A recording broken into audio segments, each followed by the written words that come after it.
Welcome, survivors, to the edge of the apocalypse, where every story is a fight to stay alive. Thanks from the bottom of my heart for every like, comment, and sub. Keep hitting that bell and join the fight with me. Thanks from the bottom of my heart.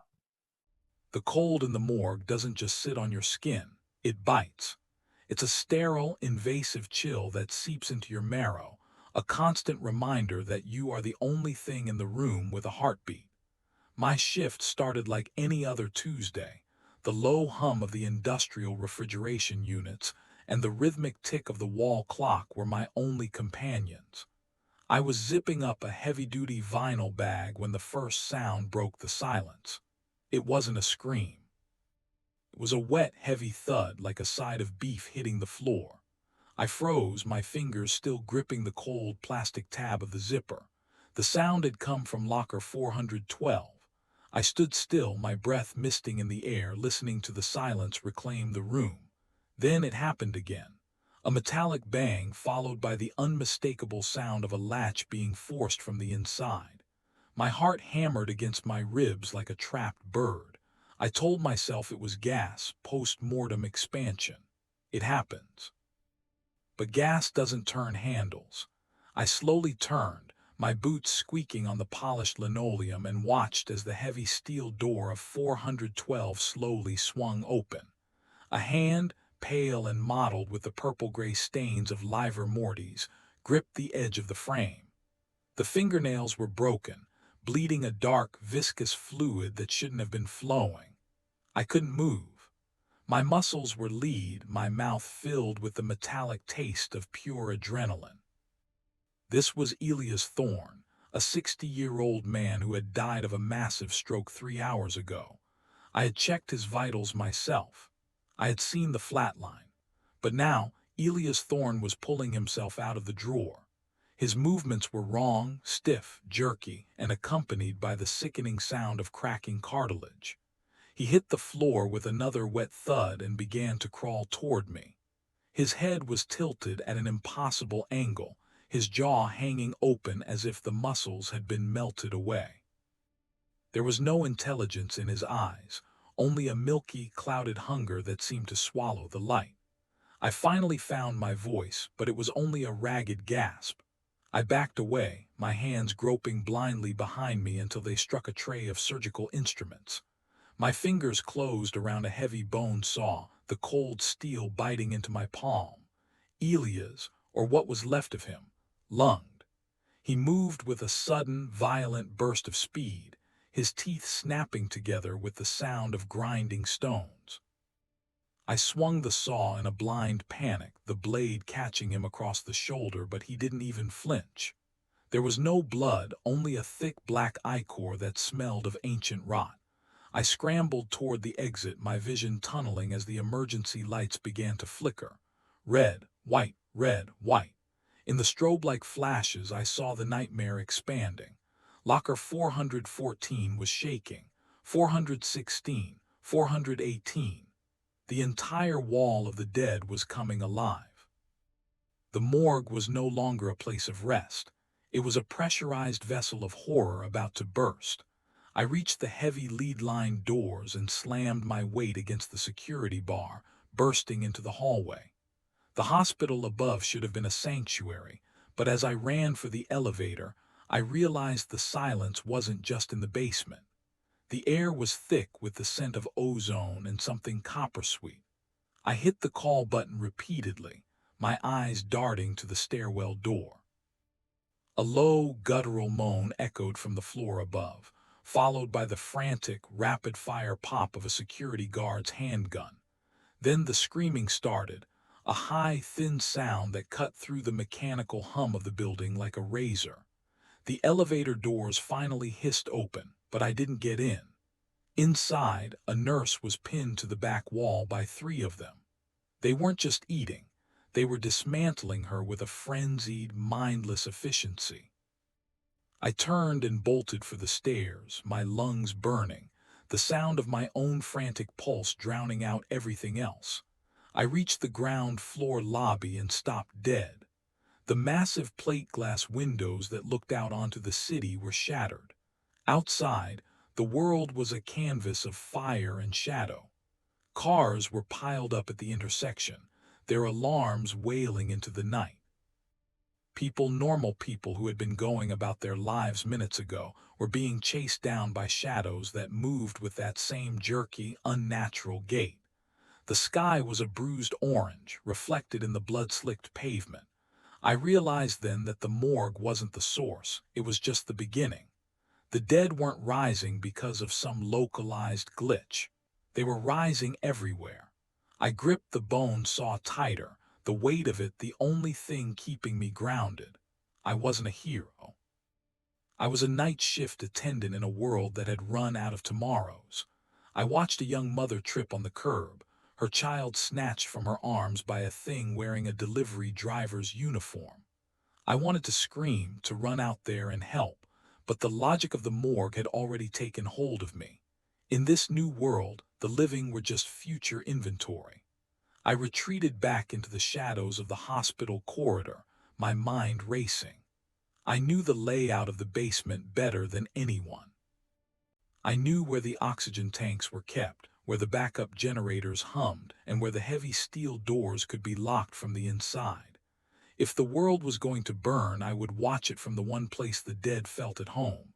But as I turned to head back down, I saw a shadow standing at the end of the hall. It was small, no taller than a child. It turned toward me, its face a ruin of torn flesh and silver-white eyes. It didn't moan. It didn't growl. It just started to run. The creature didn't move like a child. It moved like a frantic, starving insect, its limbs twitching with a mechanical, predatory speed that defied the physics of the small body it inhabited. Its sneakers, decorated with fatting cartoon characters, slapped against the linoleum with a wet, rhythmic sound that echoed off the sterile walls. I didn't have time to think, only to react. My hand shot out, grasping the handle of a heavy stainless steel crash cart parked against the wall. I didn't push it, I launched it. The metal screamed against the floor as it skidded forward, colliding with the small figure mid-stride. There was a sickening crunch, the sound of brittle bone meeting reinforced steel, and the thing was pinned against the far wall, its legs kicking uselessly beneath the weight of the heavy medical equipment. It didn't scream. It didn't cry out for a mother. It simply snapped its jaws, teeth clicking together like a broken typewriter, its silver eyes fixed on my throat. I didn't stay to watch it struggle. I turned and bolted for the service stairs, my boots thudding against the concrete as I spiraled down into the guts of the hospital. Every shadow felt like a reaching hand. Every hum of the building's ventilation system sounded like a distant groan. By the time I reached the heavy, lead-lined door of the morgue, my lungs were burning, the cold, recycled air of the basement tasting of copper and industrial cleaner. I slammed the door shut, throwing the manual deadbolt and the security bar. I was alone in the dark, the only light coming from the flickering orange glow of the emergency exit sign. I leaned my back against the steel, listening. Above me, the hospital was a symphony of chaos. I could hear the muffled thuds of furniture being overturned, the frantic staccato of distant gunfire, and the high-pitched, warbling screams that ended abruptly in wet, tearing sounds. But here, in the basement, there was a different kind of silence. It was the silence of the waiting room. I reached for my flashlight, the beam cutting a jagged hole through the gloom. The morgue was exactly as I'd left it, the stainless steel tables gleaming, the rows of refrigerated drawers standing like silent sentinels, and the faint, sweet cloying scent of formaldehyde hanging in the air. This was my kingdom. I knew every tile, every drain, every dark corner where the dust gathered. I moved to the supply closet, my movements guided by a cold, clinical necessity. I wasn't looking for bandages or medicine. I was looking for tools. I found a bone saw, its blade a serrated edge of surgical steel, and a heavy-duty embalming trocar, a long, pointed instrument designed to puncture organs. In this new world, they weren't medical instruments anymore. They were the only things that would keep the inventory from reclaiming me. I tucked the trocar into my belt and gripped the saw, its weight a grim comfort. My mind began to map out the basement with the precision of an architect. The morgue was secure for now, but the backup generators were in the adjacent room, and the oxygen manifold was at the end of the corridor. If the power failed, the refrigeration would go. If the refrigeration went, the 32 bodies currently residing in the drawers would begin to bloat, to rot, and if the rules of the world had truly shattered, to wake up. I couldn't allow that. I had to become the gatekeeper of the dead. I moved to the refrigeration units, my flashlight beam dancing over the brass nameplate holders. Some were empty. Others held the remains of the elderly, the victims of car accidents, the lonely souls who had died in their sleep. I began to work. It was a gruesome, systematic labor. One by one, I opened the drawers. Most remained still, their skin pale and waxy in the artificial light, but I didn't take chances. I used the trocar. A single, forceful thrust through the base of the skull, right where the spine met the brainstem. It was a silent, rhythmic process. Slide the drawer out, check the eyes, deliver the strike, slide the drawer back. I was auditing the dead, ensuring that my neighbors stayed as they were meant to be. My hands shook at first, the bile rising in my throat as the reality of what I was doing settled into my bones, but the logic of survival is a powerful anesthetic. By the 10th body, I was a machine. By the 20th, I was just a clerk filing paperwork. The psychological toll was a debt I would have to pay later. For now, I was just balancing the books. When I reached the final drawer in the second row, the metal didn't slide smoothly. Something was pushing back from the inside. The drawer vibrated, a dull, rhythmic thumping coming from within the steel box.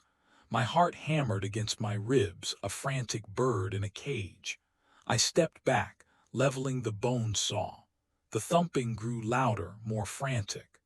I realized then that not everyone in the morgue had been dead when the world ended. Some had been brought down here in the confusion, victims of the initial surge who had been tagged as expired by panicked ER staff. I gripped the handle and yanked.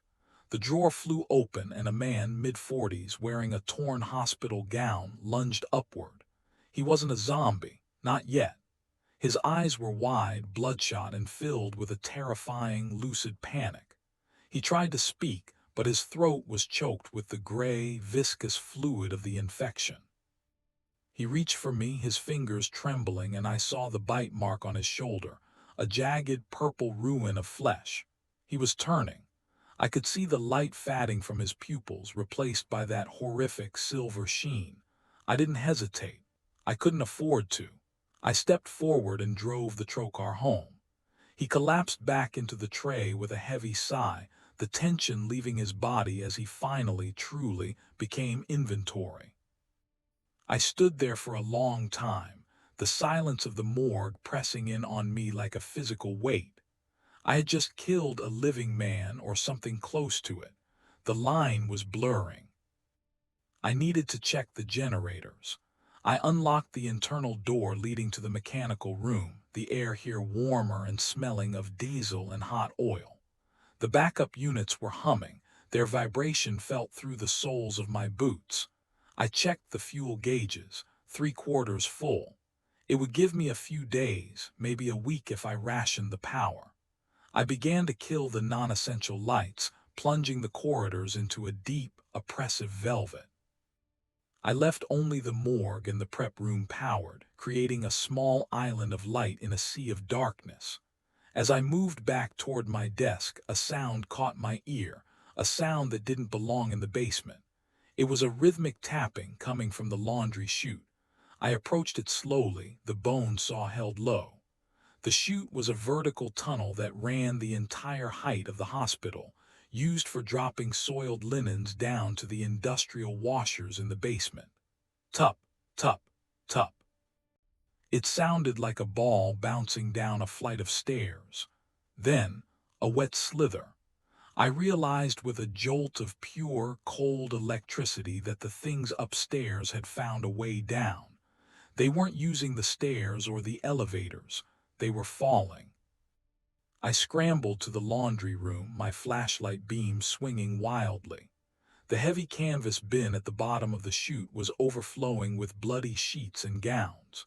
Something was moving inside the pile, a frantic, muffled thrashing. I didn't wait to see what it was. I grabbed a heavy iron pipe from a rack of plumbing supplies and jammed it through the handles of the chute's access door, effectively barring it. Almost immediately, something slammed against the other side. The metal door groaned, denting outward as the weight of multiple bodies piled up behind it. The sound of their scratching was like dry leaves skittering across pavement, hundreds of fingernails tearing at the steel. I backed away, my breath coming in ragged gasps. I was trapped.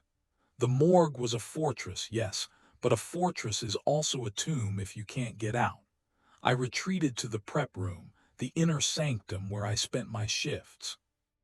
I sat at my desk, the green-shaded lamp casting long, distorted shadows across the room. I took out my logbook, the ink-stained pages a record of a world that no longer existed. I didn't write about the bodies or the infection. I wrote about the smell of the rain on the pavement outside the hospital, the taste of the bitter coffee from the vending machine, the way the sunrise looked through the frosted glass of the lobby doors. I was clinging to the ghosts of my life, even as the literal dead hammered at my door. Hours passed, or maybe it was days. Time becomes a fluid, meaningless thing when you're buried underground. I scavenged what I could from the break room, a few bags of stale pretzels, a half-empty bottle of soda, and a box of high-calorie nutritional shakes meant for the patients. It wasn't much, but it would keep the engine running. Every few hours I would make a circuit of my perimeter. I checked the deadbolts, checked the laundry chute, checked the generators. The scratching behind the chute door never stopped. It became a background noise, a white noise of the apocalypse. I found myself talking to the bodies in the drawers, giving them names, telling them stories. It was easier than listening to the sounds of the world being devoured above my head. I began to see myself not as a survivor, but as a curator. I was the last person who remembered their names, the last person who treated them with any semblance of dignity, even if that dignity involved a trocar to the brain. On what I assumed was the third night, the intercom on the wall crackled to life. The sound was so sudden, so violent in the silence that I nearly dropped my flashlight. Is anyone there, please? Basement level. We're in the service elevator. The voice was female, young, and cracked with a terror so profound it made my own skin crawl. I stared at the plastic speaker, my hand hovering over the talk button. Logic screamed at me to stay silent. Logic told me that opening that elevator door would be an invitation to the end. But the logic of the morgue, the cold, detached calculation, was fighting with a vestigial spark of humanity I thought I'd buried. If there were people in that elevator, they were future inventory, as I'd told myself. But they weren't inventory yet. I pressed the button. "Who is this?" I whispered, my voice sounding like gravel in my throat. "Nurse, Sarah, and 2 patients. We're trapped. The power cut." The elevator stopped between floors. "We can hear them on top of the car. Please, God, help us." I looked at the bone saw on my desk. I looked at the heavy steel door that kept the horrors at bay. To help them, I would have to leave my sanctuary. I would have to go into the dark, into the vertical shafts where the things were crawling. I felt a strange, cold clarity settle over me. I wasn't a hero, I told myself that. But I was the only one left who knew the layout. I was the only one who knew how to move through the veins of this dying giant without being seen. I stood up, grabbing a heavy utility belt and loading it with my makeshift weapons. I took a deep breath of the cold, chemical air. "Stay quiet," I said into the intercom. "I'm coming for you." I walked to the morgue door and placed my hand on the cold steel. I knew that once I opened this door, the silence of my kingdom would be gone forever. I wouldn't be a night shift attendant anymore. I would be a scavenger in a world of monsters. I turned the lock. The click sounded like a gunshot.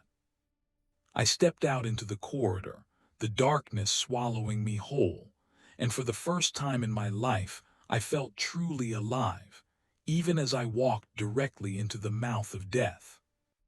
The service elevator was located at the far end of the mechanical wing, past the industrial boilers that now sat cold and looming like prehistoric beasts. Every step I took was a calculated risk. I moved in the gaps between my own heartbeats, freezing whenever a pipe groaned or a distant floorboard creaked. The hospital was settling, or perhaps it was being dismantled from the inside out. I reached the elevator bank and saw the indicator lights were dark. The doors were closed, but I could hear the faint, rhythmic sobbing from the other side. And above that, the sound of something heavy dragging itself across the ceiling of the lift. I found the manual override key tucked in a glass-fronted emergency box. I broke the glass with the butt of the trocar, the tinkle of shards sounding like chimes in the void. I inserted the key and turned. The doors didn't slide, they groaned, moving only an inch. I had to use my shoulder, straining against the dead weight of the machinery. When the gap was wide enough, I shone my light up. The elevator car was stuck 3 feet above the basement floor. "Sarah," I whispered. The sobbing stopped instantly. A pair of eyes appeared in the gap, wide and reflecting my light. "Oh, thank God," she breathed. "The roof. They're on the roof." Just as she spoke, the metal ceiling of the elevator car buckled downward with a thunderous asterisk boom asterisk. A pale, multi-jointed hand punched through the thin aluminum, the fingers ending in broken, jagged nails that scraped against the interior walls. The screams that followed were raw and visceral. I didn't think, I moved. I grabbed the bottom of the elevator floor and hauled myself up into the car. It was a confined, bloody nightmare. 2 patients, one an old man hooked to a portable oxygen tank, the other a young woman with a bandaged head, were huddled in the corner. Sarah, the nurse, was standing between them and the ceiling, holding a plastic lunch tray like a shield. I grabbed her arm. "Out, now!" I shoved her toward the opening, then reached for the woman with the head injury. The thing on the roof was tearing the metal away like wet cardboard now. I saw a face peer through the hole, a face that had been partially flayed, the jaw hanging by a single tendon. It hissed, a sound like steam escaping a pipe. I got the 2 patients out, sliding them down into the basement corridor. I was the last one in the car. As I turned to jump, the ceiling gave way completely. 3 of them fell into the small space at once, a tangle of gray limbs and snapping teeth. I swung the bone saw in a wide, desperate arc. It bit into the neck of the first one, a fountain of black, sluggish blood spraying across my face. The second one lunged, its teeth grazing my forearm, but the thick fabric of my work jacket held. I drove the trocar into its eye socket, feeling the resistance of the bone before it popped through into the brain. The third one, a large male in a shredded security uniform, pinned me against the control panel. Its breath was a foul wind of rot and old blood. I couldn't reach my weapons. I grabbed its throat with both hands, the cold, leathery skin feeling like wet parchment. We struggled in the flickering light of the elevator's emergency lamp, a dance of the dying and the damned. I could hear Sarah screaming my name from the corridor, but her voice sounded miles away. My vision was tunneling. I saw the security guard's hand. He was still wearing his wedding ring. That small circle of gold was a tether to a world that was gone. With a roar of pure animal desperation, I threw my weight forward, slamming the creature back against the open doors. We both tumbled out of the car and onto the basement floor. I scrambled away, my lungs heaving, my heart hammering a frantic rhythm against my ribs. The security guard zombie tried to rise, but its legs had been snapped by the fall. I didn't give it a second chance. I stepped forward and brought the iron pipe down on its skull with every ounce of strength I had left. The sound was final. I stood there, covered in the blood of things that should have been buried, looking at the 3 survivors I had just plucked from the fire. Sarah was staring at me, her face a mask of shock and gratitude. The old man was gasping for air, his oxygen tank hissing. I realized then that I couldn't go back to the morgue. I couldn't just lock the door and wait for the end. I had inventory to protect. The hospital basement wasn't a tomb anymore. It was a lifeboat, and I was the only one who knew how to steer it. I wiped the blood from my eyes, the metallic tang of it sharp on my tongue. "Follow me," I said, my voice steady now, the cold logic of the morgue replaced by a new, fiercer purpose. "Keep close, stay in the shadows, and don't make a sound. We're going to the generators." As we moved off into the darkness, I didn't look back at the elevator. I didn't look at the bodies. I looked ahead into the gloom, searching for the next shadow that moved. The night shift wasn't over yet, not by a long shot. And in a world that had run out of tomorrows, I was going to make damn sure we saw the next sunrise. The basement of St. Jude wasn't just a foundation. It was a subterranean kingdom of concrete, steam, and secrets, a labyrinth designed to keep the ugly realities of life and death tucked away from the sanitized hallways above. We moved like ghosts through the service tunnels, our footsteps muffled by the layer of grime that coated the floor. Every few yards, a burst of steam hissed from a faulty valve, sounding like the heavy breathing of some unseen predator. I kept my hand on the wall, feeling the rhythmic thrum of the building's failing heart. Henderson was struggling. His oxygen tank gave a rhythmic, metallic wheeze that felt as loud as a gunshot in the oppressive silence. Sarah held his arm, her eyes darting toward every shadow. She was a trauma nurse, used to blood and chaos, but this wasn't trauma. This was a fundamental breakdown of the natural order. In the morgue, death was the final page. Here, the book had been ripped open, and the ink was bleeding back into the paper. We reached the intersection near the laundry chutes, a wide, low-ceilinged area where the smell of bleach fought a losing battle against the stench of rot. That's when I heard it, the sound of wet leather dragging across tile. I raised my hand, signaling them to stop. From the darkness of a side alcove, a figure emerged. It wore the remnants of a blue orderly's uniform, but the skin of its face had been partially sloughed off, hanging in gray, gelatinous flaps. It didn't growl. It didn't moan. It just moved with a jerky, purposeful twitch, its head cocked at an angle that suggested a broken neck.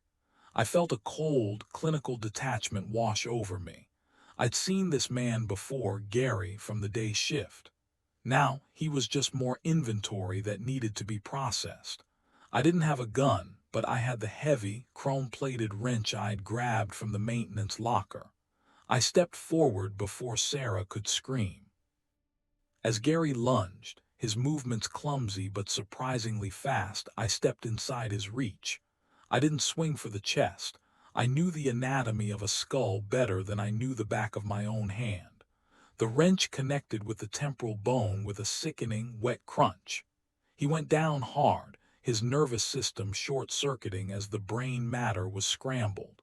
I didn't wait to see if he'd twitch again. I grabbed Sarah's hand and pulled her forward.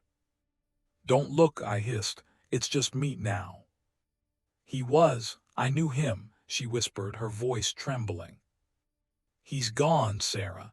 Everyone up there is gone. We're the only ones left in the basement of the world."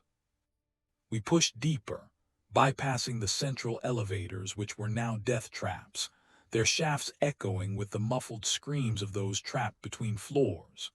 We were heading for the secondary generator hub, a reinforced bunker-like room at the very back of the facility. If I could get the auxiliary power running, I could seal the electronic locks on the morgue and the surrounding storage wings, turning this entire level into a fortress. But the path was blocked. The main service corridor had been barricaded from the other side. Someone was already down here. A heavy steel door creaked open just a crack and the barrel of a shotgun poked through. "Stop right there," a voice barked. It was Miller, one of the senior security guards. He looked like he'd been through a meat grinder. His uniform was shredded and his eyes were wide with a frantic, twitching paranoia. Behind him, I could see the security substation, a small room filled with flickering monitors showing the carnage on the upper floors. "Miller, it's me. Elias from the morgue," I said, keeping my hands visible. "We've got a civilian and a patient. Open the door." Miller hesitated, his gaze shifting between us and the shadows behind us. He looked like a man on the edge of a precipice. He eventually stepped back, allowing us to slip inside the cramped station. The air in there was hot and smelled of burnt electronics and sweat. Miller slammed the door and threw the heavy bolt, leaning his forehead against the cold metal. "The whole city is gone," he rasped. I watched it on the monitors until the feed started cutting out. "They're inside the ER. They're in the maternity ward. They're everywhere." "We need to get to the generators," I said, ignoring his spiraling panic. "If we get the power stabilized, we can hold this floor." Miller turned around, and that's when I saw it. His left hand was tucked into his waistband, and a dark crimson stain was spreading across his white undershirt. Sarah saw it too. As a nurse, her instincts overrode her fear. She moved toward him, her hand outstretched. "Miller, you're hurt. Let me see." "Stay back," Miller roared, leveling the shotgun at her chest. "I'm fine. It's just a scratch. I just need to rest for a minute." The tension in the room spiked. Henderson began to cough, a wet, rattling sound that seemed to agitate Miller even more. "Shut him up," Miller screamed. "The noise. They hear the noise. They're in the vents. I can hear them scratching." I looked at the monitors. One of the few remaining cameras showed the hallway we had just left. A dozen of them were congregating near the laundry area, drawn by the sound of Miller's shouting. I realized then that Miller wasn't an ally. He was a liability that was going to get us killed. His betrayal wasn't one of malice, but of cowardice and the madness of a dying man. "Miller," I said, my voice low and soothing, the tone I used when I had to speak to grieving families. "Give me the keys to the generator room. You're in no shape to fight. Sarah can help you, but you have to put the gun down." "You want the keys?" Miller laughed, a high, wheezing sound. "The keys are in the generator room. I locked them in there when I ran. I thought I could make a break for the parking garage, but the door jammed. We're trapped. We're all going to rot in this hole." He was lying. I could see the heavy brass ring hanging from his belt loop. He was terrified that if we had the keys, we'd leave him behind to turn in the dark. He was holding us hostage in his own fear. Sarah tried again, her voice soft. "Miller, please. Henderson needs oxygen. If the power stays off, the scrubbers will stop. We'll suffocate before they ever get to us." Miller's face contorted. The infection was moving fast in him. I could see the dark veins beginning to spiderweb up his neck. His eyes were clouding over, the humanity being replaced by a primal, desperate hunger. He didn't answer. Instead, he lunged at Sarah, intending to use her as a shield or perhaps simply out of a sudden, rabid impulse. I didn't think. The wrench was still in my hand. As Miller swung the shotgun toward Sarah, I stepped forward and drove the butt of the wrench into his wounded side. He shrieked, the sound echoing off the cinder block walls. The shotgun discharged, the blast shattering a bank of monitors and filling the room with white noise and sparks. Henderson fell to the floor, clutching his chest. I didn't stop. I tackled Miller, the two of us crashing into the control desk. He was surprisingly strong, fueled by the encroaching fever, his teeth snapping inches from my throat. I could smell the rot on his breath, a harbinger of what he was becoming. I jammed my thumb into the wound on his side, tearing at the torn flesh. He howled, and for a second his grip loosened. I grabbed the shotgun, twisted it out of his hands, and used the barrel to pin him against the desk. "The keys, Miller," I growled. He didn't give them to me. He died right there, his heart giving out under the strain of the virus and the trauma. His eyes rolled back, and for a heartbeat he was still. Then the twitching started. I didn't wait for the reanimation. I reached down, ripped the keys from his belt, and turned to Sarah. She was on the floor, cradling Henderson's head. The old man's face was blue. His oxygen tank was empty, the regulator smashed during the scuffle. "We have to go," I said, the words feeling like lead in my mouth. "He can't breathe, Elias. I need to find a tank. There's a supply closet 3 doors down." "There's no time," I pointed at the door. The glass viewhole was already being obscured by the gray, pressing faces of the dead. Miller's gunshot had been a dinner bell. They were slamming against the steel door, the hinges groaning. "Sarah, he's gone." "No," she cried, pressing her ear to Henderson's chest. "He's still there, help me." I looked at Henderson. The old man looked back at me, his eyes clear for the first time since I'd met him. He knew. He reached out and squeezed Sarah's hand, then looked at me and nodded. It was a silent command. He was the sacrifice the lifeboat needed to stay afloat. "I'm sorry," I whispered. I grabbed Sarah by the waist and hauled her up.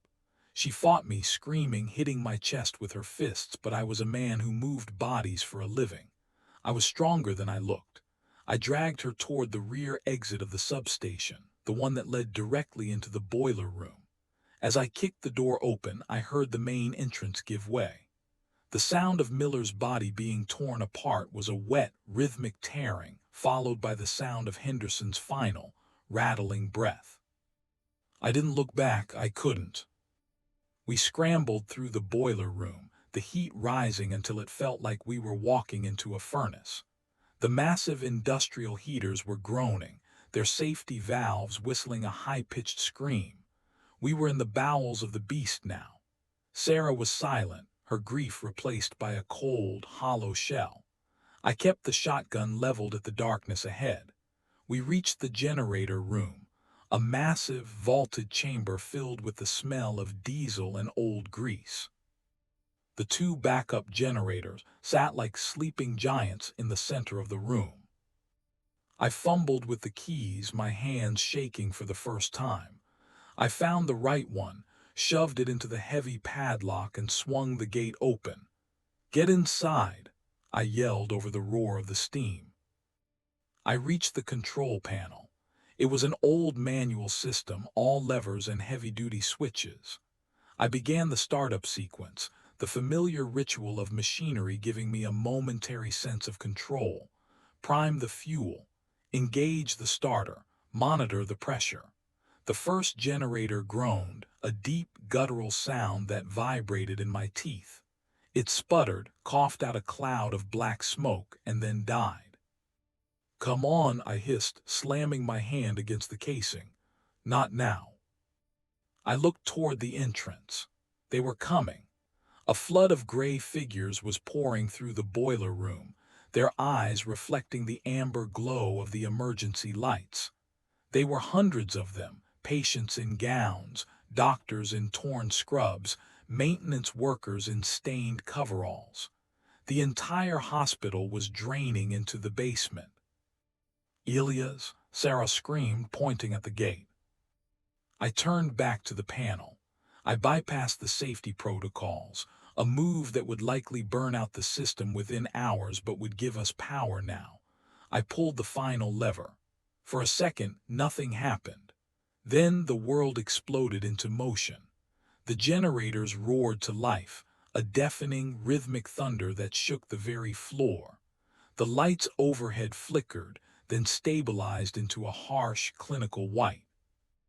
Around us, the electronic locks on the heavy containment doors slammed shut with a series of metallic thuds.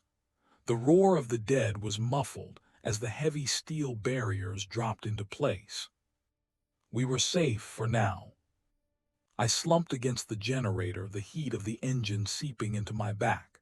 Sarah was sitting on a crate of spare parts, her head in her hands. The silence between us was heavier than the noise of the machinery. I looked at the shotgun in my hand, then at the keys. I had done what I said I would do. I had protected the inventory. I had steered the lifeboat, but the cost was etched into the lines of Sarah's face.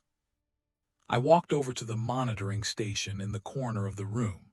A small black and white screen flickered to life, showing the hallway outside the morgue. It was empty. The doors were sealed. My patients were locked in their drawers, undisturbed by the apocalypse raging above. I felt a strange sense of peace. In the morgue, everything was orderly. Everything had its place. "We can't stay here forever," Sarah said, her voice hollow. "No," I replied, looking at the flickering screen. "But the sun will be up in 3 hours. We have power, we have water, we have tools." I looked at her, my eyes hard. "And I know how to use them." I stood up and walked to the wall where a map of the hospital's ventilation system was pinned. I traced the lines with my finger, looking for the path that led to the roof. The night shift wasn't over. We had survived the descent. Now we had to survive the climb. I thought of Henderson, of Miller, of the nameless faces in the dark. I wasn't just a morgue attendant anymore. I was a gatekeeper. And as I looked at the massive, steel-reinforced doors of the generator room, I knew that whatever was waiting for us out there, it wasn't ready for a man who had spent his life in the company of death. I reached into my pocket and pulled out a small, silver scalpel I'd kept since my first day on the job. I held it up to the light, the blade gleaming with a cold, unforgiving edge.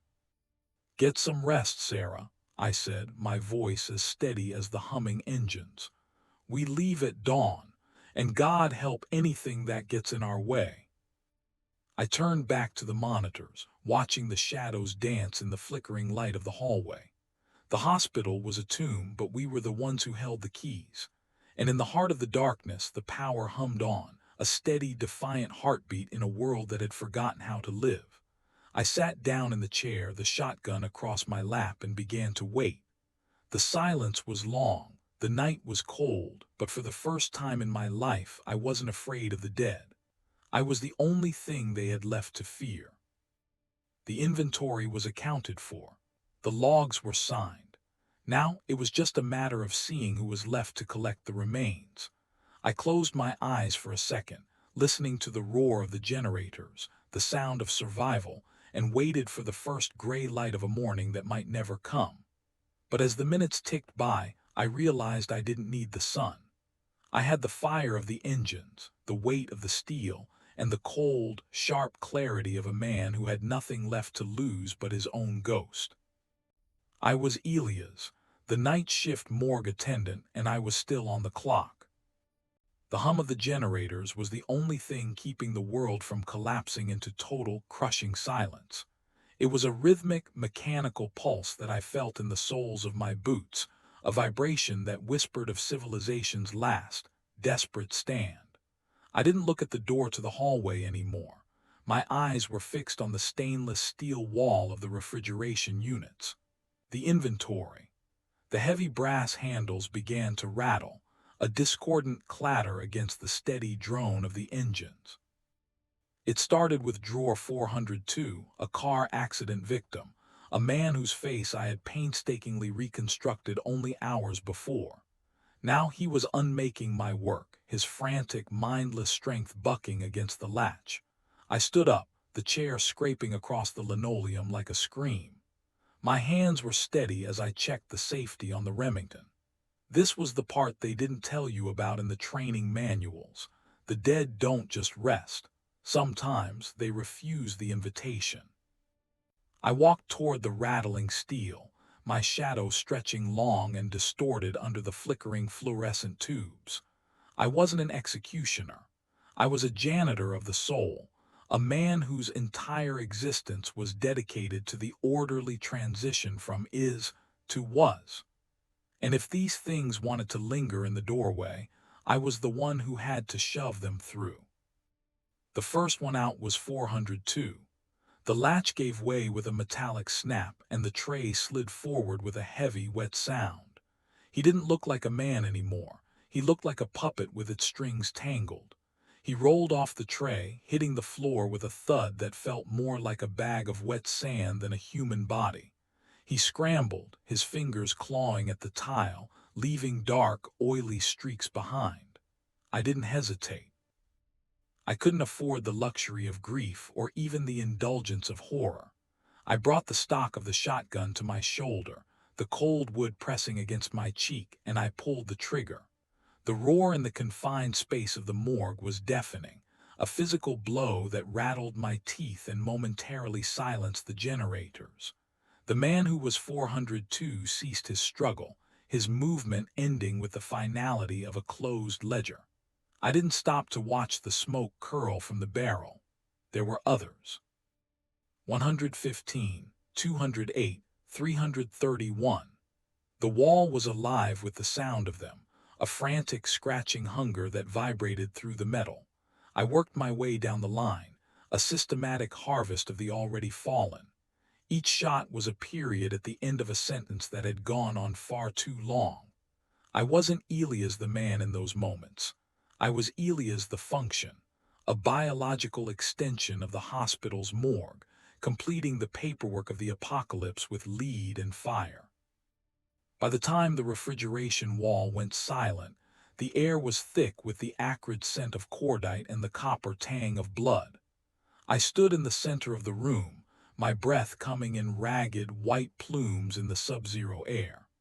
The generators were still humming, but they sounded strained now, a higher pitch that signaled the depletion of the fuel reserves. I knew I couldn't stay here. The basement was a fortress, but it was also a grave, and eventually the power would fail, the lights would die, and the darkness would swallow me whole. I went to my desk and picked up the logbook. I didn't know why, but it felt important. I turned to the last page and wrote, "Shift ending, inventory cleared, all remains accounted for." I signed my name with a flourish, the ink black and defiant against the white paper. I tucked the book into my jacket and grabbed the extra boxes of shells from the locker. My world had shrunk to the size of this hospital, but there was a whole city above me, a city of millions that was currently tearing itself apart. I hadn't seen the sun in 14 hours, and I found myself wondering if it was still there, or if the sky had simply bruised into a permanent shade of twilight. I moved toward the service elevator, the one we used to transport the gurneys of no return. As the doors slid open with a languid, protesting groan, I saw a smear of blood across the mirrored interior. Someone had tried to get out, or someone had tried to get in. I stepped inside, the weight of the shotgun a comfort, and pressed the button for the ground floor. The ascent was slow, the cable straining as the elevator climbed through the guts of the building. Between the floors, I could hear it, the sound of the world ending. It wasn't just the groans of the dead. It was the sound of glass shattering, of distant alarms that no one would ever answer, of the wind howling through hallways that were never meant to feel the breeze. When the doors opened on the main lobby, I was greeted by a carnage that made my morgue look like a sanctuary. The grand, vaulted ceiling of the entrance hall was filled with drifting smoke, and the polished marble floors were slick with a messy, chaotic history of the last few hours. The emergency lights were spinning, casting rhythmic pulses of red light across the scene. I saw movement near the triage desk. Not the slow, lumbering gait of the dead, but the frantic, panicked scramble of the living. A nurse, her scrubs so soaked in red they looked maroon, was trying to barricade a set of double doors with a heavy metal cart. Beyond the glass of those doors I saw them, a tide of gray skin and reaching hands, a sea of faces that had once been neighbors, patients, friends. I didn't think. I leveled the Remington and fired over her head, the buckshot shattering the glass of the upper panels and sending the lead into the front of the horde. The nurse screamed, collapsing to her knees, her hands over her ears. I ran toward her, my boots slipping on the slick floor. "Get up," I shouted, the words feeling foreign in my throat. I hadn't spoken to a living person in what felt like years. She looked at me, her eyes wide and glassy with shock. "They're everywhere," she whispered, her voice a fragile thing. "They just keep coming back." I grabbed her by the shoulder, hauling her to her feet with a strength I didn't know I possessed. "Not today," I said, my voice cracking but firm. "I'm still on the clock, and I'm not letting anyone else into my inventory tonight." We moved through the hospital like ghosts through a haunted house. I led her through the back corridors, the service tunnels that the doctors and patients never saw. I knew every inch of this place. I knew which doors stuck, which hallways echoed, and which vents led to the roof. We passed the cafeteria, where the smell of stale coffee and rotting meat was overwhelming, and the maternity ward, where the silence was a physical weight that made my chest ache. I didn't let myself think about the bobbies. I couldn't. I just kept my eyes on the shadows, my finger on the trigger. The nurse, whose name I learned was Sarah, clung to the back of my jacket like a drowning person. She told me the outbreak had hit the ER first, a man with a fever who had suddenly snapped, tearing out the throat of the attending physician.